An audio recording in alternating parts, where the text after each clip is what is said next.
Selamat datang lagi di channel Butuh Film Gan bersama saya Wawan. Aha aha Jos. Kali ini kita akan bahas cerita singkat anime Oregairu season 1 bagian ketiga. Tapi sebelum masuk ke ceritanya, kita mau ngingetin ke kalian, jangan lupa untuk klik subscribe dan like juga guys. Ayo sama-sama bantu channel ini supaya memberikan hiburan ke semua orang, oke? Pada pagi hari itu, Hikigaya yang sedang main PSP dikirim pesan oleh Hiratsuka Sensei. Dia teringat masa lalunya sewaktu SMP, di mana sebagian besar waktu saat mengirim pesan ke seorang gadis yang tidak mendapat jawaban. Kemudian Hikigaya membuka pesan itu. Hiratsuka Sensei memintanya untuk join healing dengan klub curcol. Lalu adiknya Hikigaya menghampirinya dan ingin pergi liburan bersamanya. Hikigaya dan adiknya ikut pergi healing dengan anggota klub curcol. Sampai-sampai Hiratsuka Sensei menanyakan dirinya yang tidak menjawab telepon. Beberapa saat kemudian, datang juga Yukinoshita dan Yui. Hikigaya menyadari betapa liciknya mereka mengajak adiknya untuk pergi healing. Singkat waktu, mereka pun akhirnya tiba di tempat camping. Di tempat itu juga tidak diduga datang para bebenguk dari Hayama. Rupanya mereka ditugaskan membantu acara camping budak SD. Kemudian mereka mengajak budak SD itu apruk-aprukan ke Ruyuk untuk mencari sebuah pos. Sampai akhirnya Hikigaya menyadari ada seorang budak SD yang menyendiri seperti dirinya.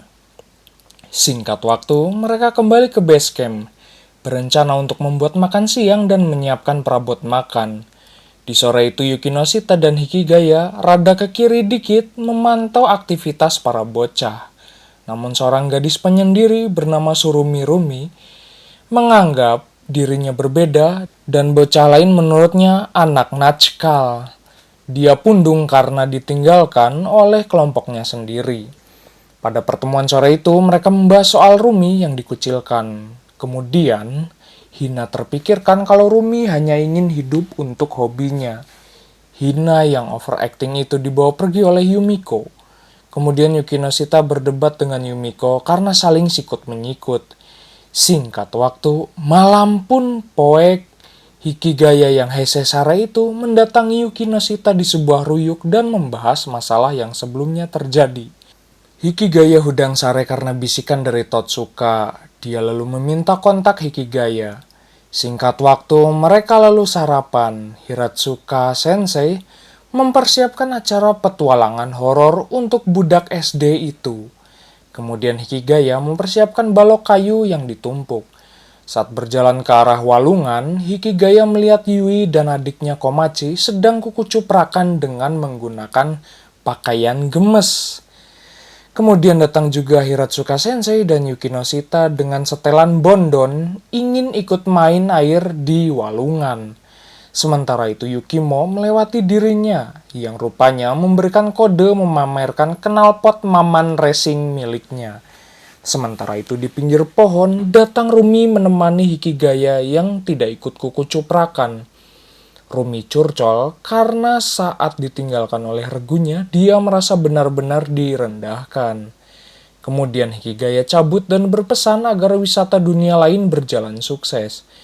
Singkat waktu, Hina mencoba kostum mirip Yae Miko dan beberapa diantaranya mencoba kostum juga. Kemudian malam pun poek, mereka lalu mempersiapkan tempat masing-masing untuk nyingsionan para budak SD. Akhirnya datang kelompok Rumi mendatangi Yumiko.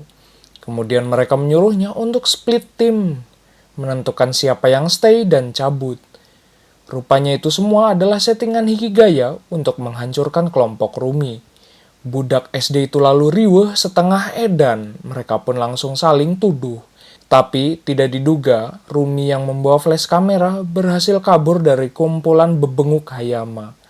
Setelah acara tersebut, Yui mengajaknya untuk bermain mercon bebeledugan. Singkat waktu, mereka pun akhirnya kembali pulang. Yukinoshita dijemput oleh onesannya. Hikigaya sedang menghitung hari libur tersisa. Kemudian datang Yui ke rumah Hikigaya. Rupanya dia menjemput anjingnya yang sedang main di rumah Hikigaya. Sebagai rasa terima kasihnya, Yui mengajaknya untuk pergi ajojing. Singkat waktu, Hikigaya menunggu Yui di sebuah stasiun. Berjalan dengan pakaian yukata, Yui hampir saja tiserele. Mereka berdua pun akhirnya sampai di tempat ajojing. Singkat waktu, malam pun poek. Tempat itu ramai seperti pasar tumpah. Sementara itu di dalam pikiran Hikigaya yang bergejolak, dia merasa terlalu sensitif. Terutama ada 80% orang menjalani kehidupan dengan sebuah rasa suka. Mereka berdua menemui sebuah tempat gacha. Tidak diduga, Sagumin datang ke pasar tersebut dan Yui menghampirinya. Hikigaya mengalihkan perhatian dengan membeli mie butut. Tak terasa mercon pun bebeledugan. Mereka berdua sampai mendekati tempat tersebut. Saat menepi di tempat VIP, datanglah Haruno menghampiri mereka berdua. Haruno datang tanpa Yukino karena ada urusan keluarganya. Haruno pun mengira kalau Yui dan Hikigaya sedang asik bobogohan. Kemudian Haruno mengatakan kalau dia sudah lulus dari SMA dan sedang kuliah, berbeda umur 3 tahun dengan Hikigaya. Terungkap, Yukino juga tukang balapan prestasi dengan Haruno. Di parkiran Hikigaya, mengingat kecelakaannya waktu itu, rupanya itu adalah mobil yang sering digunakan oleh Yukino Shita bersaudara. Singkat waktu, Hikigaya lalu mengantar Yui untuk cabut pulang. Di tengah jalan itu, Yui ingin mengenal satu sama lain dan bergaul dengan yang lain lebih baik. Hikigaya pun terpikirkan untuk membantu Yukino Shita jika berada dalam kesulitan. Kembali di sekolah, Hikigaya menemui Yukino di tangga dan mempersiapkan klub sore nanti. Sore itu di klub, Hikigaya dan Yukino saling cicing jempling.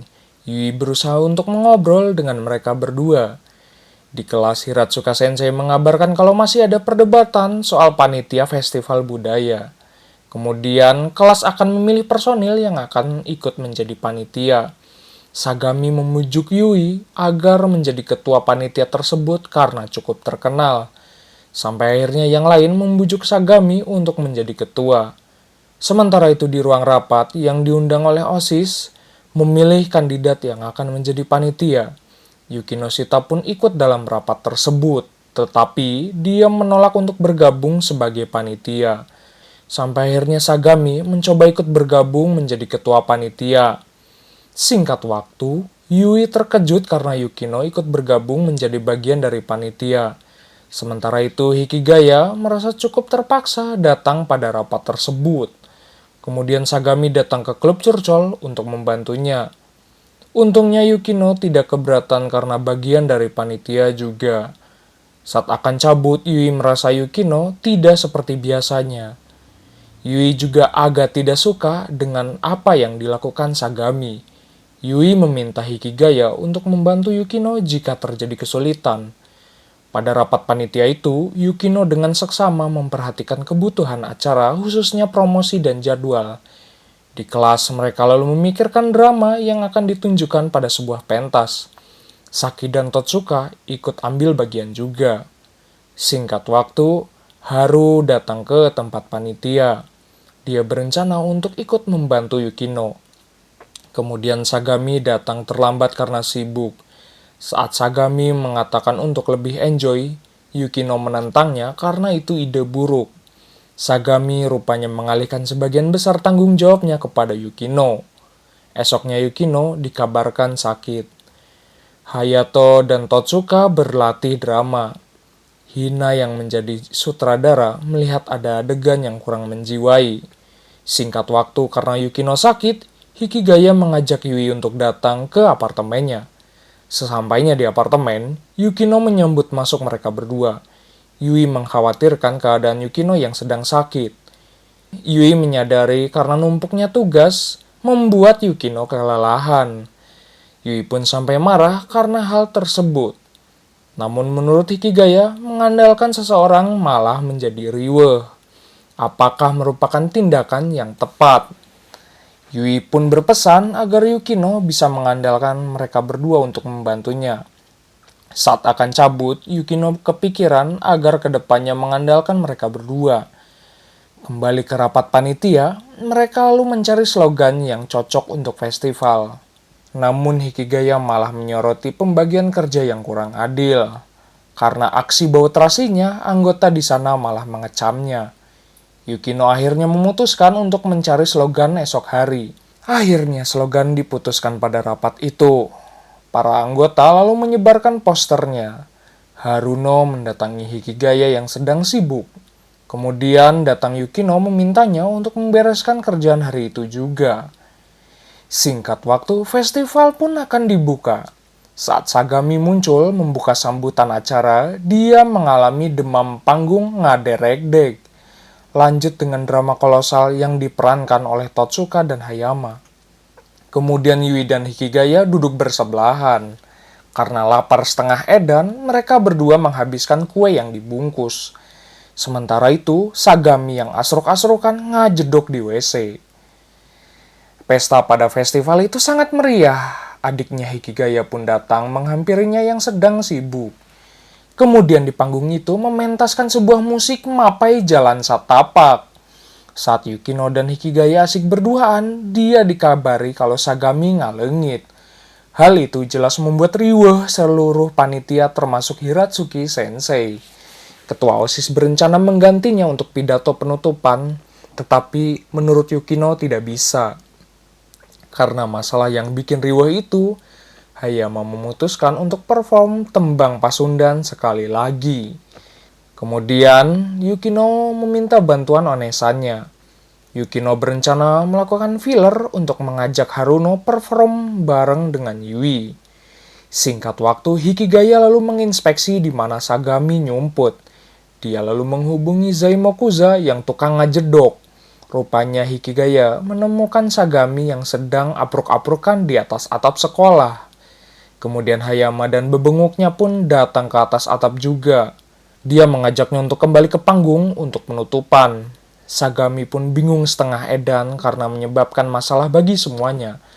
Lalu Hikigaya menuduhnya karena ingin melakukan pencitraan. Karena perkataan itu, Hayama pun dibuat marah. Sementara itu Yui dan Haruno sedang melakukan perform untuk mengulur waktu. Akhirnya Sagami datang dan memberikan sambutan penutup pada acara tersebut. Singkat waktu, kembali ke klub curcol, Hikigaya disambut Yukino dan dibenci oleh satu sekolah.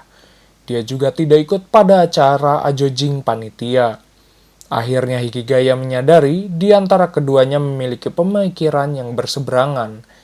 Saat Hikigaya memintanya berteman, Yukino langsung menolaknya. Akhirnya Yukino pun sekarang mengenal pribadi Hikigaya sepenuhnya. Yui lalu datang dan mengajak mereka berdua untuk ajojing pada sebuah pesta. Sekolah kemudian mengadakan festival olahraga. Hikigaya mengungkapkan kalau dia tidak tertarik pada acara tersebut. Singkat waktu, klub curcol dikirim email untuk meminta ide pada acara festival olahraga. Rupanya itu dikirimkan oleh Meguri yang menjadi panitia pada acara tersebut. Dia ingin membuat acara itu lebih meriah dari festival sebelumnya.